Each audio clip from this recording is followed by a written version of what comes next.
La situation pour aujourd'hui, c'est vous avez enregistré une émission sur Zoom ou autre. Nous, on conseille Zoom parce que c'est gratuit et parce que ça permet de faire de l'enregistrement multipiste. Donc, dans la petite capsule que j'ai produite, qui s'appelle Comment utiliser et configurer Zoom, vous avez l'explication sur comment configurer pour faire un multipiste. Et donc là, on est dans la situation où vous avez, ici sur votre ordinateur, fait un enregistrement et vous voulez en faire la meilleure émission possible.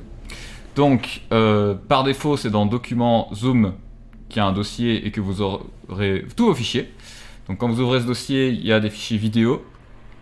Quelle que soit la manière dont vous configurez Zoom, il vous fera toujours un fichier vidéo. C'est pas grave, vous n'êtes pas obligé de le garder, mais il est là de toute façon s'il y a besoin.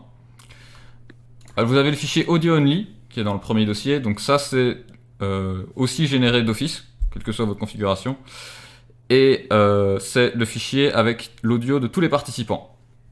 Donc on peut l'importer dans Audacity pour vous montrer. C'est un fichier mono. Voilà, donc une seule piste avec que de la voix. Donc normalement vous êtes censé entendre, là c'est moi. On va avoir une piste séparée pour chaque personne qui parle. Voilà. Ouais. C'était le meeting qu'on avait fait de 3 minutes avec Jack pour réaliser la capsule vidéo en question en fait. Ici, donc c'est ma voix et puis celle de Jacques. Donc voilà, on a deux personnes qui parlent. C'est un cas de figure assez simple. Et donc, si dans le cas où vous avez cet enregistrement à distance et que vous avez que cette piste-là, donc la piste avec tous les participants, vous allez pouvoir faire des choses. Vous allez être un peu plus limité. Il y a certains trucs que vous arriverez peut-être pas à rattraper s'il y a des problèmes dans le son, mais vous allez pouvoir faire des choses. Donc j'ai déjà montré dans une petite capsule le limiteur. Donc ici dans Audacity, vous avez effet. On utilise Audacity parce que... Oui, pardon. Donc, n'oubliez pas de sélectionner tout votre audio. Donc, CTRL A pour aller plus vite. On utilise ça parce que... on le recommande, mais un limiteur, c'est le même principe quel que soit votre logiciel. Donc ça, voilà, j'avais fait une proposition de réglage. Quelque chose qui ressemble à ça. Et donc ça va vous permettre d'égaliser le niveau de la voix sur la longueur. Donc, c'est pas un traitement qui est très fort parce que c'est un traitement qu'on va appliquer partout. C'est un truc un peu global pour vous aider à rattraper un peu. Là, on voit par exemple que je parle un peu moins fort que Jacques. Et on l'entend aussi. Je peux vous faire écouter l'avant-après. À tous nos bénévoles d'une RCF. Eh bien, je remercie Google de couper la... La différence, c'est pas énorme. Surtout... du coup, je sélectionne tout. Surtout à distance, là... à mon avis, vous entendez pas énorme différence, mais elle est là. Et si on fait ça... Voilà. Vous voyez, déjà, sur des crêtes, en tout cas, on est un peu plus égaux. À tous nos bénévoles d'une RCF. Eh bien, je remercie Google. Voilà. C'est pas magique, mais c'est mieux. Alors, ensuite, ce que vous pouvez faire sur Lucas, ouais. pour la limitation là, que tu viens de faire, les petits curseurs bleus que tu mets dans l'onglet limiteur, ils sont mis comme ça par défaut? Non. Non. Si? Non, alors, oui, c'est vrai, il faut sélectionner. Moi, je vous conseille de vous inspirer de ce réglage, mais alors, c'est pas les valeurs par défaut du tout. Je pense qu'il est à -3 par défaut. En fait, je peux vite fait vous expliquer tout ce que tout veut dire. Hein. Ici, je vous mets en limite dure parce que il va vraiment limiter tous les échantillons en fait. Il va vraiment limiter même les pics très très très courts. Dans ce mode-là, il va les limiter aussi et c'est ça qu'on veut. On veut vraiment que tous les niveaux soient rabaissés, même les attaques très rapides comme ça. Un coup, c'est une attaque très rapide, il n'y a pas de résonance derrière, donc c'est pour que absolument tout soit limité. Combien de limite dure? Le gain, c'est la force du limiteur, en fait, le gain qui va appliquer en entrée. La limite, c'est facile à comprendre aussi, c'est là où les crêtes peuvent aller au maximum, en fait, là où le son peut aller au max. Et le maintien, ça c'est combien de temps le limiteur va rester enclenché. Donc, comme c'est de la voix, je conseille de le mettre assez long. Voilà. Et celui de Audacity, donc je le mets à 50 millisecondes parce que c'est la valeur max qu'il accepte. Sur d'autres logiciels, comme sur Digas, je le mets plutôt entre 70 et 100 en fait. Vraiment long. Pour un limiteur, c'est des durées quand même assez longues. Voilà. Pour notre traitement global, on a aussi le passe haut ou coupe bas. Hein. Passe haut, coupe bas, ça veut dire la même chose. Pareil, c'est pas la configuration par défaut parce que je m'en suis déjà servi hier et qu'il a retenu. Donc passe haut, qu'est-ce que ça va faire? Donc ça laisse passer le haut, donc ça coupe le bas, c'est ça l'idée dans le nom. Donc c'est un filtre qui va juste couper le bas du spectre. Donc souvent, vous allez remarquer que ce qui gêne un peu la compréhension dans une voix, c'est le bas. C'est vraiment... ça s'entend encore mieux si je parle extrêmement près du micro. Normalement, là, vous aurez un peu plus de basse. Et c'est quelque chose qu'on veut essayer de contenir pour la compréhension. C'est très parlant aussi pour les gens qui ont un micro-cravate pas cher. Ça sonne vraiment très, très boomy comme ça, quelle que soit la manière dont on le place. Ça, pour rattraper le coup, c'est ce qu'on utilise. Un filtre passe haut. Alors, niveau fréquence... Moi, Lucas, ouais. J'ai pas suivi sur quoi t'as cliqué pour arriver à cette petite fenêtre. Alors, c'est dans Effets. Sur Effets, Audacity, c'est une longue liste. Et filtre passe haut, il est là en dessous. Okay. Très bien. Voilà. Donc, vu que tu te mènes toujours sur 90. Alors, ouais, moi je vous conseille de le mettre toujours sur 90 parce que c'est une fréquence où vous êtes sûr de ne pas faire de bêtises en fait. Si c'est de la voix et que vous coupez tout ce qu'il y a en dessous de 90, normalement, ça restera de la voix, quoi. Vous la dénaturerez pas. De la musique, par contre, ce serait un problème. Donc, j'ai oublié de le rappeler hier, mais surtout ne faites ce genre de traitement que sur de la piste où il y a que de la voix, parce que si vous enlevez, si vous coupez aussi haut sur de la musique, par contre, clairement, vous allez perdre des informations importantes. Dans de la voix, pas vraiment. Que ce soit un homme, une femme, voilà. Évidemment, pour un homme, les basses sont en général plus présentes et donc plus importantes, mais pour une femme, vous pourriez couper plus haut. Enfin, ça dépend de la voix, hein, toujours. C'est difficile de vous donner une fréquence comme ça, mais 90, normalement, vous êtes toujours bon.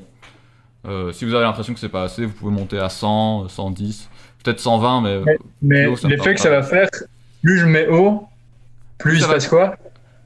Plus la fréquence à partir de laquelle ça va couper va être haute, et ça coupe donc tout ce qu'il y a en dessous, en fait. Voilà. Ah, okay. Si on met à 1000 Hz, on va couper tout ce qu'il y a en dessous de 1000 Hz. Ouais. Voilà. Et c'est une coupure progressive. Donc vous voyez que le deuxième réglage, c'est le nombre de dB par octave. En fait, ça va c'est comme une pente, quoi. Ça va définir la pente du filtre. Donc en général, 24 c'est assez, mais vous pouvez monter plus haut. Voilà. Donc, vous mais du coup, si vous voulez. La fréquence, dans quel cas est-ce qu'on voudra monter la fréquence? Quand l'émission n'est pas trop aiguë, si les gens parlent... Trop bas, justement.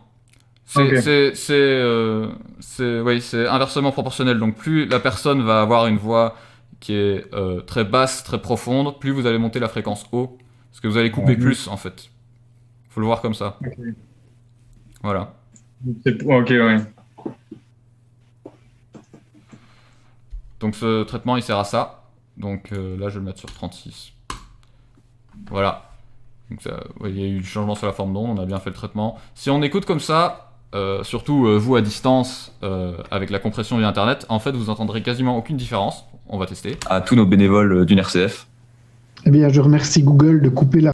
Voilà. Là normalement c'est un peu plus clair mais pas beaucoup et c'est normal. Les deux effets qu'on vient de mettre là, ils sont pas hyper radicaux. C'est juste vraiment du traitement pour lisser l'ensemble. Et c'est assez important pour que ce soit clair et compréhensible. C'est vraiment... s'il y a que deux traitements à faire, c'est ces deux-là. Donc le limiteur et le passe haut. Ou coupe bas. Okay. Si vous utilisez d'autres logiciels, parfois vous...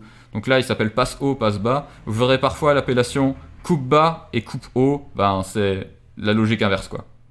Un passe haut, c'est l'égal d'un coupe bas. Un passe bas, c'est l'égal d'un coupe haut. Voilà. Et sinon, qu'est-ce que vous pouvez faire d'autre? Dans le cas d'un enregistrement qui est un peu bruyant, vous aurez peut-être envie de faire de la réduction de bruit. Donc ça, malheureusement, ça va pas être très parlant aussi parce que sur les enregistrements Zoom, il y a déjà de la réduction de bruit qui est effectuée par Zoom et qui est assez efficace. Donc on verra ça avec les deux pistes séparées, mais en fait, il y a très très peu de bruit. Hein. Que ce soit sur Zoom, Meet, j'ai pas testé Skype récemment, mais en fait, tous ces services-là de discussion à distance, ils ont déjà de la réduction de bruit intelligente qui détecte ce qui est de la voix et réduit tout le reste, voire le coupe complètement. FaceTime, non, je sais pas. Hein. Je pense qu'ils ont tous ça en fait, maintenant. Ah ouais. Je les ai pas tous testés pour vérifier, mais bon, c'est tous des concurrents, donc forcément ils se copient. Et donc c'est vraiment c'est pas de la réduction de bruit comme un bête noise gate qui va juste faire attention au niveau, c'est un truc plus intelligent que ça, donc sûrement entraîné avec de l'intelligence artificielle qui va vraiment réduire le bruit et garder que la voix. D'ailleurs ça peut poser problème dans vos émissions. Moi je sais bien que pour Prions avec le pape François ça a été une considération parce qu'on l'enregistre à distance et il y a Luc Mathuès qui joue de la guitare devant son micro. Mais si j'avais que la prise de son sur Google Meet et pour monter cette émission j'aurais un problème parce que la guitare on l'entend pas bien. Étant donné que ce système de réduction de bruit il réduit tout ce qui est pas de la voix, de la guitare pour lui c'est du bruit, donc c'est absolument inaudible. Donc voilà, si un jour vous enregistrez une émission spéciale et que vous avez quelqu'un qui doit enregistrer autre chose que de la voix, ça pourrait être un problème. Alors il se trouve que dans Zoom, je sais pas si vous aurez besoin de ça, mais il y a moyen dans la configuration de le configurer pour que il suffit de couper en fait toutes ces réductions de bruit, que ce soit Zoom ou autre. Il faut un peu aller voir dans la configuration. Je peux faire une capsule s'il y a besoin pour vous montrer où c'est. Lucas, pour les réductions de bruit, tu sélectionnes que la zone où il y a le bruit ou tu prends le profil sur la totalité de l'enregistrement et puis après tu appliques les numéros que tu as mis? Alors, c'est ce que je vais vous montrer maintenant. Donc si la réduction de bruit sur Zoom, Meet ou quoi n'a pas été suffisante ou si vous avez enregistré avec autre chose, vous pouvez utiliser la réduction de bruit d'Audacity. Donc en effet, il faut d'abord sélectionner une partie où il y a du bruit. Donc là, je sélectionne en 2 mots. Il n'y a pas vraiment de bruit dans notre cas concret, mais dans un enregistrement où il y en aurait, vous sélectionnez un endroit où il y a du bruit représentatif. Donc si c'est du bruit de foule, vous voyez, des bruits qui changent comme ça va pas être très efficace forcément. Ce sera mieux que rien, mais ce sera pas super. Donc il faut vraiment essayer de prendre un bout où le bruit est le plus type, quoi. Si c'est un bruit genre tch, un bruit blanc comme ça, ce sera plus efficace. Donc vous faites prendre le profil de bruit. Donc là il l'a fait tout seul, il a juste fermé la fenêtre mais il l'a fait. Puis vous allez dans réduction de bruit et là vous modifiez vos sliders. Le réglage par défaut est pas mal. Moi j'y toucherai pas trop. Juste la sensibilité. Si vous voyez que ça coupe pas du tout le bruit ou que ça le coupe trop, ben vous changez la sensibilité. Si je me souviens bien, c'est à gauche pour couper moins et à droite pour couper plus. Mais enfin, voilà. Il faut bien utiliser ses oreilles quand on utilise ce genre de traitement. C'est important d'écouter ce que vous faites, que vous l'appliquiez une fois ou plusieurs, puisque si vous en faites trop, en fait, vous pouvez complètement dénaturer la sonorité des voix et ce sera pire que mieux. Donc c'est le genre d'effet, je dis toujours, il vaut mieux trop peu que trop. Voilà. Si vous n'êtes pas sûr de vous, au pire, le faites pas. Et je verrai ce que je peux faire, mais voilà. Réduction de bruit, c'est bien, ça existe. C'est assez efficace pour certains types de bruit. Mais n'en abusez pas au point de faire sonner votre émission bizarrement. Voilà. Et pareil, hein, y en a aussi sur d'autres logiciels des réductions de bruit qui ont souvent à peu près le même fonctionnement. Hein. Donc c'est prendre un morceau ou pour prendre le profil et puis après appliquer sur l'ensemble. Oui, et du coup, tout doit être sélectionné quand vous appliquez la réduction. Hein. Donc quand vous faites valider ici, il faut que votre sélection elle soit sur l'ensemble, pas juste sur la partie où vous avez pris le bruit. Voilà. Alors, dans Zoom, ce que vous avez aussi dans vos fichiers ici. Attends, excuse-moi, désolé, j'ai une petite question. À quel moment tu sélectionnes une partie et à quel moment tu dois tout sélectionner? Alors, on a Audacity, donc la sélection, là c'est l'outil de base, c'est ça. Donc quand je veux juste sélectionner une partie, je fais juste cliquer et puis glisser. Et quand je sélectionne tout comme ça, je fais CTRL A. Et alors, avec la réduction de bruit, donc, tu vois, le truc c'est quand on ouvre un effet dans Audacity, il empêche de sélectionner, donc il faut le faire avant. Donc là, je sélectionne d'abord ma partie où il y a du bruit. Un bruit représentatif de l'ensemble. Voilà. Et puis là, c'est là que je vais prendre le profil. Là, il ferme la fenêtre. Ensuite, il faut rouvrir la réduction de bruit. En ayant tout sélectionné. Et c'est là que tu vas pouvoir l'appliquer sur tout. Avec tes settings que tu peux laisser plus ou moins par défaut, sauf la sensibilité. Parce que ça dépend énormément de ton enregistrement en fait. Ok, merci. Voilà. Et si... voilà. C'est pas magique non plus, hein, donc ça rattrape dans une certaine mesure, mais s'il y a vraiment beaucoup de bruit, ne vous acharnez pas. Hein. Je répète, c'est le seul effet où il vaut mieux trop peu que trop, parce que vous risquez de c'est le seul effet où vous risquez vraiment de plus massacrer la sonorité de la voix. Alors, dans Zoom, si vous avez sélectionné l'option, comme je l'ai montré dans la capsule, normalement, vous avez aussi un fichier audio par invité. Donc ils se mettent tous dans ce dossier-là, et on a autant que vous aviez d'invités. Donc là, il y avait juste Jacques et moi. Donc, on a 2 fichiers. Donc c'est moi qui commence à parler, et puis Jacques. Donc comme je l'ai dit, voilà, là c'est moi qui parle dans le micro de Jacques. On entend absolument rien, et c'est normal, c'est parce qu'il y avait de la réduction de bruit de Zoom, donc elle est quand même relativement efficace, hein, puisque il n'y a pas grand chose, sauf ici, vous voyez, en fait je rigole en réaction à ce que Jacques dit. Et l'avantage d'avoir nos pistes séparées, c'est que ça va nous permettre de supprimer toutes ces parties-là où il y a quelqu'un qui interrompt ou qui réagit. Vous voyez, quand on parle des fois, c'est on fait des on fait des ah, d'accord, on réagit quoi. Ouais. Et c'est pas forcément des trucs qu'on garde dans une émission radio, parce que ça peut éventuellement gêner l'auditeur. Donc ce que vous pouvez faire, et là c'est un travail un peu plus manuel, c'est quand il y a des trucs comme ça, vous les sélectionnez. Donc là je sélectionne partout, surtout toute la durée où Jacques parlait. Et puis dans édition, suppression spéciale, il y a un truc qui s'appelle silence audio sur Audacity. Donc le principe sur tous les logiciels, c'est juste que ça va prendre un morceau d'audio et que ça va le transformer en silence absolu. Donc moi, si vous utilisez Audacity, je vous conseille de retenir le raccourci clavier parce que vous allez l'utiliser quand même assez souvent. Donc c'est CTRL-L. Oups. Voilà.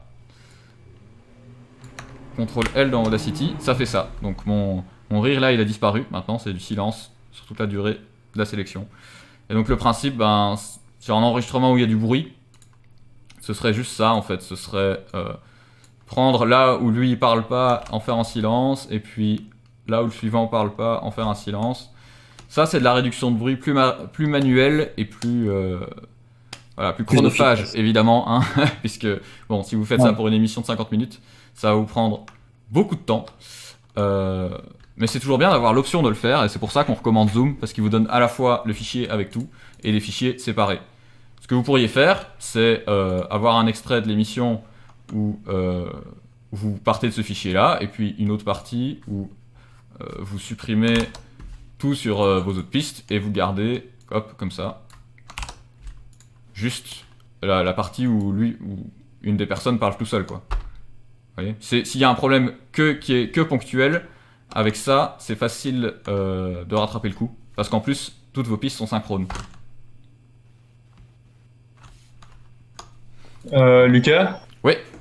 Pour obtenir les 3 pistes comme ça, l'une en dessous de l'autre, donc tu as d'abord été dans le fichier Zoom où tu as la piste globale, tu l'as foutue, et puis les 2 autres pistes aussi. Ouais, c'est ça. J'ai juste cliqué-glissé dans Audacity, et je les ai pas renommés, mais évidemment, quand vous travaillez dans vos sessions, si vous n'êtes pas trop pressé, genre que la diffusion est pas dans 10 minutes et que vous voulez être un peu organisé, vous pouvez renommer vos pistes, hein. Moi je conseille toujours, vous pouvez les renommer comme vous voulez, mais si elles s'appellent toutes audio only, vous risquez de vous y perdre en fait.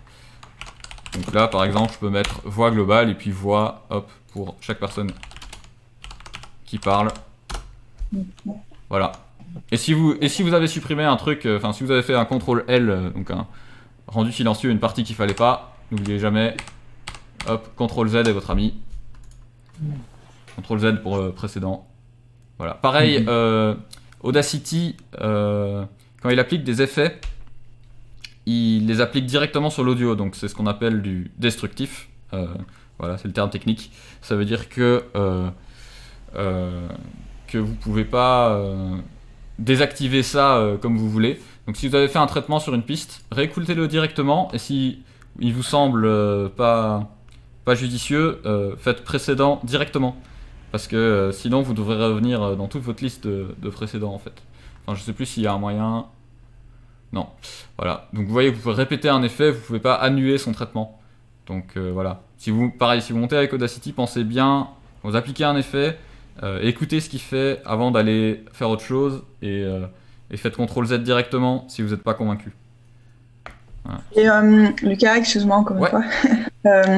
Quand tu travailles avec les deux pistes, est-ce que quand tu fais une réduction de bruit et que tu appliques des effets, etc., tu peux l'appliquer facilement aux deux pistes? Je veux dire, par exemple, la réduction de bruit. Oui, alors si tu fais CTRL A, Audacity sélectionne toutes les pistes et sur toute la longueur. En fait. Oui. C'est ça que je fais à chaque fois, c'est pour ça que ma souris ne bouge pas. En fait, je fais CTRL A et ça sélectionne juste tout. Et ça, c'est très pratique aussi parce que si tu as importé que tes voix dans Audacity, tu fais CTRL A, tu fais un traitement, c'est un traitement qui ira sur toutes tes voix, tu vois. C'est la manière la plus rapide de travailler en fait. Tu mets toutes tes pistes de voix, tu appliques sur l'ensemble de l'audio des traitements globaux, donc en général filtre passe-bas, limiteur. Et puis après, s'il y a du traitement, je sais pas moi, s'il y a une syllabe ou juste, imaginons, tu vois, hop, ce mot-là il va un peu moins fort. Là, tu vas faire du traitement ponctuel plus tard, où tu vas sélectionner juste des bouts dans des pistes particulières, et par exemple, hop, amplification, 2 dB, voilà, j'ai remonté le niveau de cette phrase-là. Tu vois, des trucs comme ça. Ouais. Mais faites d'abord des traitements globaux et puis ponctuels. Vous gagnerez du temps en fait. Ah, ouais. Lucas, j'ai juste une question. Donc, du coup, quand tu as fait un changement sur une des pistes, pour la piste globale, ça s'enregistre comment? Ah, bah là j'ai les deux en fait. Donc tu vois, je pourrais faire des traitements que sur ma piste globale en la sélectionnant juste elle. Oui. Des traitements juste sur mes deux pistes là en dessous en sélectionnant juste ces pistes là. Oui. Voilà. Ça c'est au Et choix. alors, Mais tu vois, l'avantage c'est que si dès le début tu les importes toutes dans ta session et puis que tu fais tes traitements globaux sur toutes, bah t'as plus besoin de t'en occuper plus tard, tu vois. C'est une bonne habitude de travail à prendre, de faire d'abord du traitement global et puis du traitement ponctuel. C'est ça que j'essaie de vous dire, tu vois. Et donc si tu veux sélectionner tout, tu fais CTRL A. Si tu veux sélectionner des trucs en particulier, tu peux utiliser la souris ou pour sélectionner toute une piste. Je pense qu'il y a moyen de double-cliquer dessus. Ah non, pas sur Audacity, ok. Voilà. Alors attends, je suis un peu fatiguée en fait, donc je pense que je comprends pas. T'inquiète. Mais par exemple, j'ai enlevé. Tout à l'heure, tu as enlevé ton rire, par exemple, sur ta piste. Qui était là. Une fois que tu as enlevé ton rire, ça veut dire que sur la piste globale, le rire est enlevé. Non. Je veux dire, Non, il suffit d'enregistrer. Le rire est toujours là. Tu vois, alors, si c'était vraiment une émission et que je la montais moi-même, dans ce cas-ci, tu vois, en fait, j'utiliserais pas la piste globale. Je la virerais de la session et j'utiliserais juste ces deux pistes-là. Parce que, voilà. Et je monterais en AB comme ça. On dit monter en AB parce que c'est A et puis B, tu vois. C'est A qui parle, puis B qui parle, A qui parle, etc. Et donc, à chaque fois que A qui parle, il faut qu'il n'y ait pas de bruit dans le micro de B. Et à chaque fois qu'il y a B qui parle, il ne faut pas de bruit dans le micro de A. C'est ça l'idée de ce type de montage. Et c'est comme ça qu'on a le résultat le plus propre. Évidemment, tout ça est applicable s'il y a 3 invités ou plus. Hein. Donc si c'est 3 invités, bah, ce sera A, B, C. Et quand il y a A qui parle, il ne faut pas de bruit dans les deux autres micros, etc. Oui. Voilà. Peu importe le nombre d'invités, tous les principes. Lucas. Ouais. Enfin, je sais pas, Elisabeth, t'avais fini pour tes questions? Oui. En fait, tu vois, quand t'as Zoom, donc je suppose que l'enregistrement des pistes, c'est le micro de l'ordinateur de X qui enregistre la voix de X et le micro de l'ordinateur de Y qui enregistre la voix de Tout Y. le monde peut choisir sa source ici au-dessus. Select a microphone, sélectionner une entrée, voilà. C'est ce qui est sélectionné là qui sera enregistré, ouais. Donc moi, ici, j'ai une carte son. Attends, comment ça? J'ai pas compris la donnée. Ah, vous voyez pas en fait la barre qui est là au-dessus? Non, on voit pas. Ah ouais, c'est ça, Zoom vous le cache. Non. Donc ça apparaîtra dans la vidéo qui est enregistrée. Donc là, au-dessus, vous voyez actuellement l'écran de Lucas et option d'affichage, c'est là? Non, du coup pour vous ça doit être en bas. À côté du bouton mute, il y a une petite flèche. Si vous laissez votre souris dessus, il va vous dire sélectionner un microphone. Et c'est en fait le microphone que vous sélectionnez. Et quand vous appuyez sur enregistrer, donc il y a un gros bouton enregistrer, un bouton rouge, c'est ça qui va enregistrer pour chaque participant. Alors là aussi, la particularité de Zoom par rapport à Google Meet qu'on utilisait avant, c'est qu'il enregistre les fichiers en local sur votre ordinateur.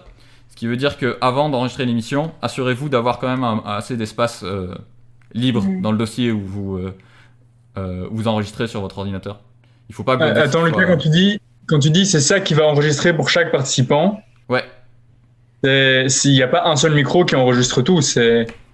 Enfin, je veux dire, par exemple, si nous, on discute... Quand tu as fait ton émission avec Jacques, ouais. Il y a le micro de Jacques qui enregistrait Jacques, le micro de l'ordinateur de Jacques qui enregistrait Jacques, et le micro de ton ordinateur qui enregistrait ta voix. Ouais. Et là, qu'est-ce que tu conseilles de sélectionner quand on clique sur le petit micro là en bas à gauche? Oh, ça dépend de ce qui est branché à votre ordinateur. Moi, j'ai sélectionné ma carte son parce que ma carte son est branchée.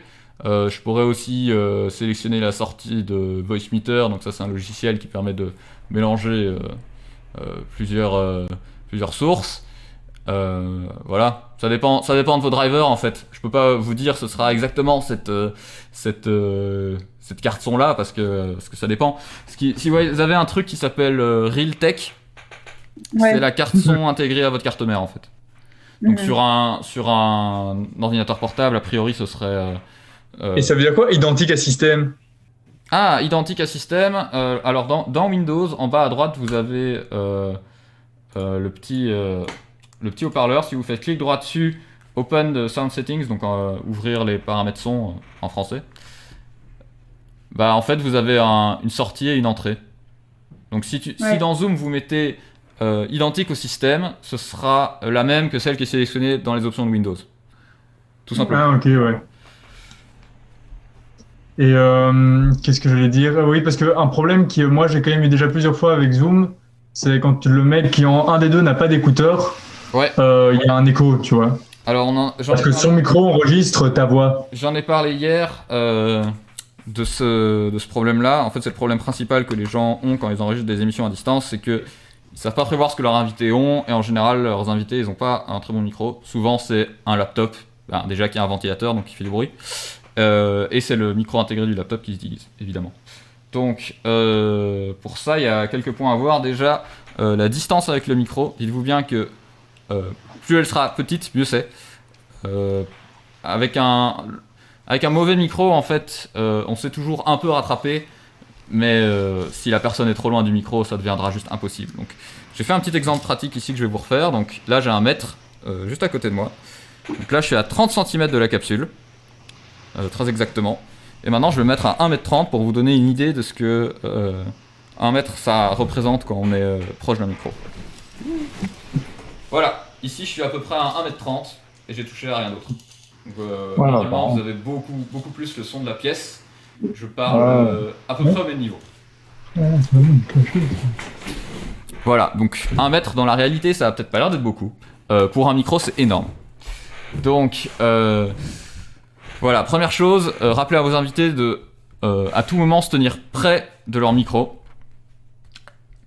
Ensuite, parfois, un téléphone ça sonne mieux qu'un laptop à cause justement des ventilateurs qui sont dans les laptops. Donc voilà, ça fait du bruit, c'est pas très agréable. Et l'avantage d'un téléphone aussi, c'est qu'on le tient près de sa bouche. Donc là aussi, proximité. Donc éventuellement, si votre interlocuteur est sur un PC et qu'il a un téléphone sur lui, enfin un smartphone du coup, vous pouvez lui proposer de passer sur son téléphone. Il y aura peut-être une meilleure qualité en fait.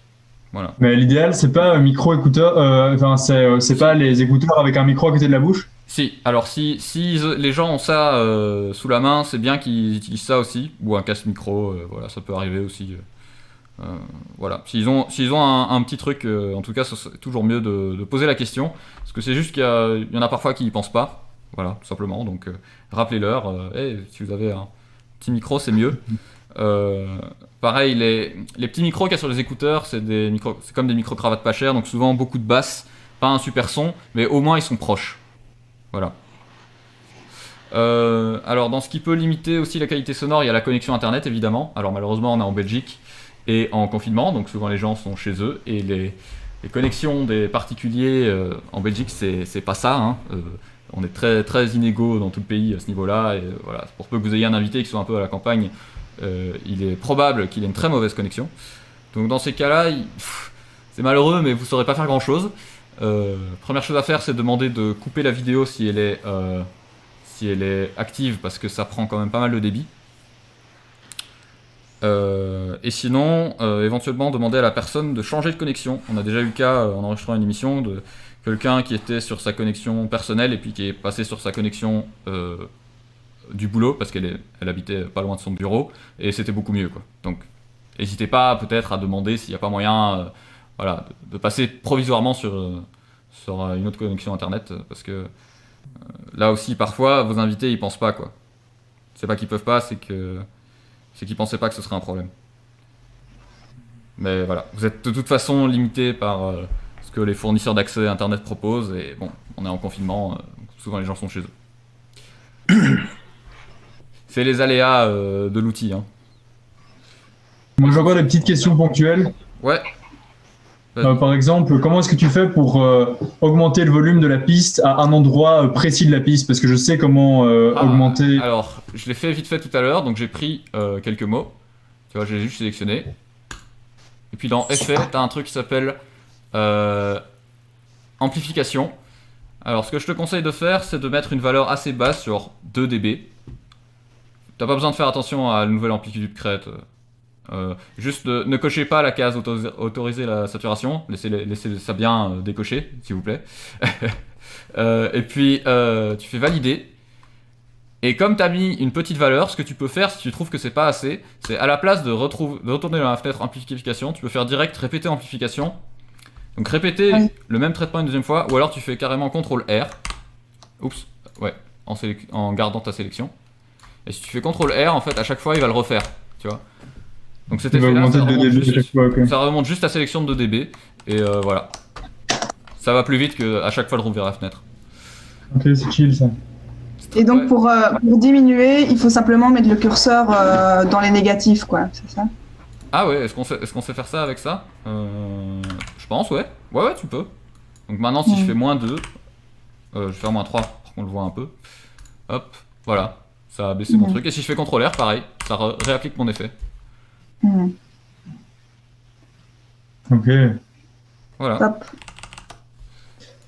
Donc c'est toujours avec plus ou moins 2 ou 3 qu'il faut le faire. Enfin, parce que moi je sais jamais ce que ça représente. Ouais, si vous savez pas trop, mettez une valeur comme 2, c'est bien. Et puis faites ça de manière incrémentale, donc faites des +2 jusqu'à ce que ce soit bon.